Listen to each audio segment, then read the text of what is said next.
Another point comes is transfer or job rotation is a tool of training the employees for higher jobs. See, when we are doing the transfer, ठीक है, हमने internal source में it is a part of transfer is a part of internal source, or you can say job rotation from one shift to another shift, from one department to another department, or from one job to another job. That means you are giving training to the particular employee for higher jobs. If there will be any vacancy, if any position goes vacant, so the employee will get that chance. Then transfer has the benefit of shifting workforce from the surplus departments to those where there is a shortage of staff. See sometime it happens, कहीं पर तो surplus है department में, over हो रहा है, और somewhere is shortage of staff. So transfer means transfer has the benefit of shifting the workforce मतलब the people who are working with us. When if there are surplus तो आप उनको transfer करके वहाँ पर शिफ्ट करेंगे जहाँ पर शॉर्टेज होगी, and if there is shortage of staff तो सरप्लस से आप उसको फिल कर दोगे. Right? A promotion at a higher level may lead to chain of promotions at lower level in the organization. Thus, many employees are satisfied. See, once an employee get promoted from lower level to higher level, so that means lower level पर उसकी position पर भी his position also goes vacant, right? तो many employees are satisfied कि अभी it is the opportunity for those people, they might get chance of promotion as well. Okay, morale of the employees increased. Yes, when one get promoted, the morale of the other employees got increased. Industrial peace prevails in the enterprise because of promotional avenues. Industrial peace, जो हमारे साथ employees काम कर रहे हैं, they got satisfaction. उन्हें पता है कि वी माइट गेट प्रमोटेड. अगर हमारे साथ काम करने वाला हमारा कलीग प्रमोट हुआ है तो हमारे भी चांसेस हैं प्रमोशन के. If we are doing good, if we are doing well for the organisation, we might get promoted to. So the moral of the employees is increased in this case. Next come limitations of internal sources. When there are some merits, there must be limitations, right? And what are the limitations of internal sources? When vacancies are filled through internal promotions, the scope for fresh talent is reduced. See, you are here filling the vacancy within the organization. आप बाहर से किसी को externally recruit नहीं कर रहे हो, तो जो scope है for fresh talent वो ख़त्म हो जाएगा. Like you people, after doing your MBA या कोई course करके जब आप when you will be looking for a job, and the organization is filling that particular vacancy within the organization, so the scope for the fresh talent is reduced here, right? अच्छा, company ऐसा क्यों करती है? उनके ज़्यादा पैसे खर्च नहीं होते हैं, कहीं सरप्लस होता है तो वहाँ से शिफ्ट कर देते हैं, right? The employees may become lethargic if they are sure of time bound promotion.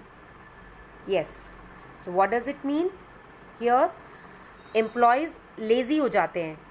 उनको पता होता है कि एक टाइम के बाद हमें प्रमोट कर दिया जाएगा, प्रमोशन तो मिलना ही है. तो एम्प्लॉयज़ समटाइम्स में become lethargic. The spirit of competition among the employees में बी हैम्पर्ड. कॉम्पिटिशन आ जाता है एम्प्लॉयज़ में, who will get promotion, right?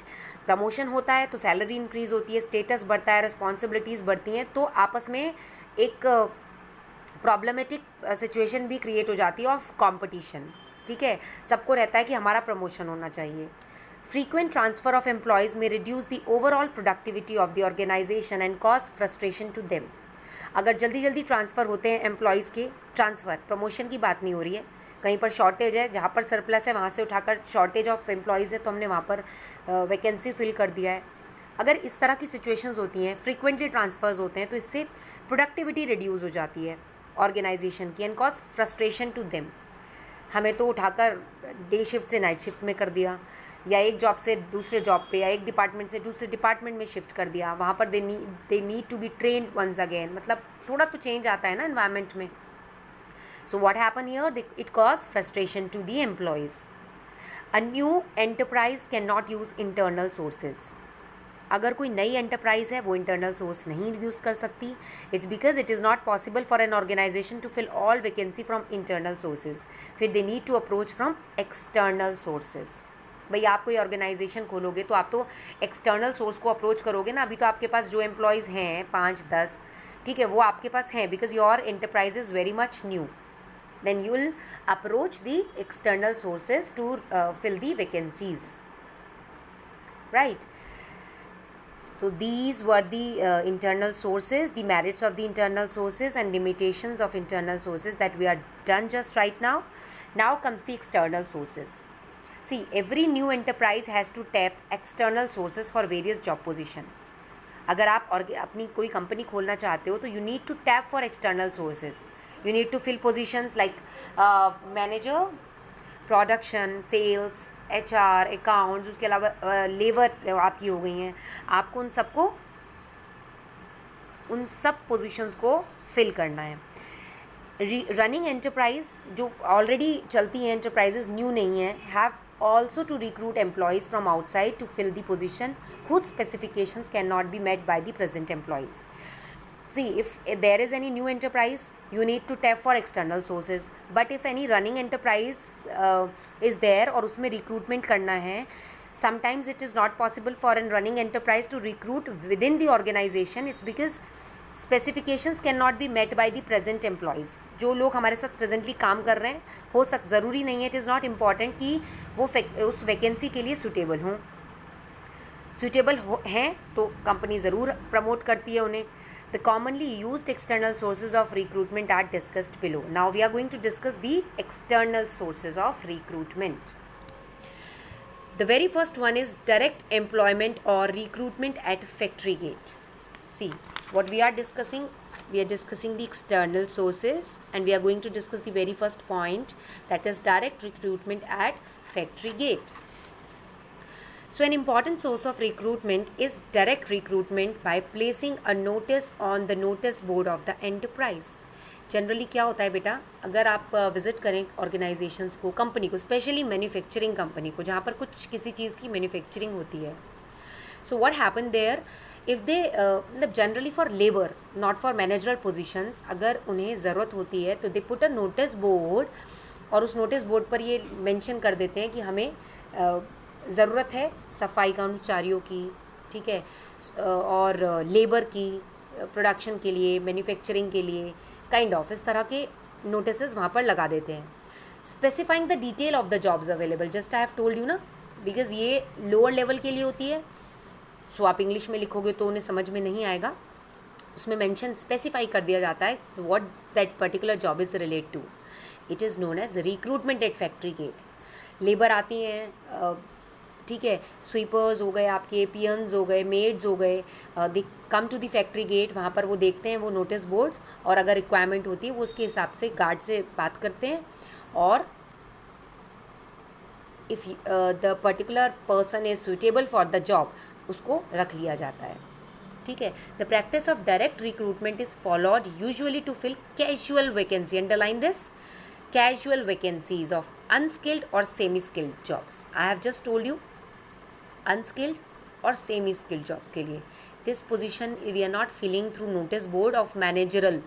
ठीक है, यहाँ पर बात हो रही है workers की, unskilled और semi-skilled jobs के लिए. The workers thus appointed are known as बदली workers. जिन्हें आप अपॉइंट करते हो उन वर्कर्स को कहते हैं बदली workers.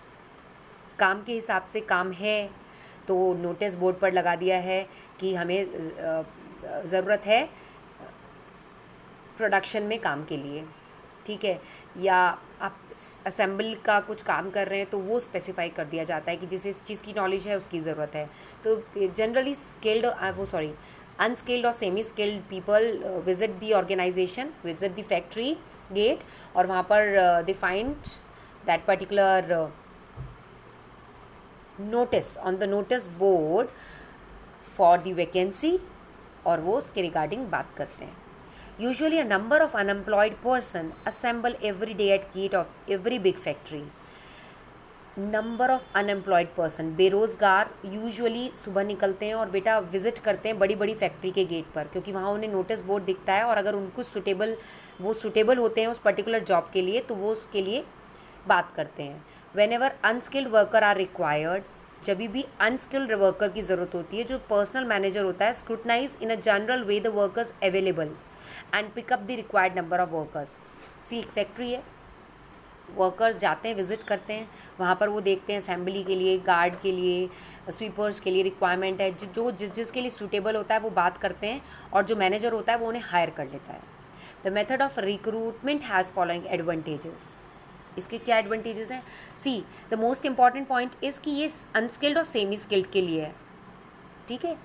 It is a direct method of recruitment, it does not involve the cost of advertising the vacancy. कहीं पर वैकेंसीज निकालने की ज़रूरत नहीं है, स्पेशली अनस्किल्ड और सेमी स्किल्ड लेबर के लिए।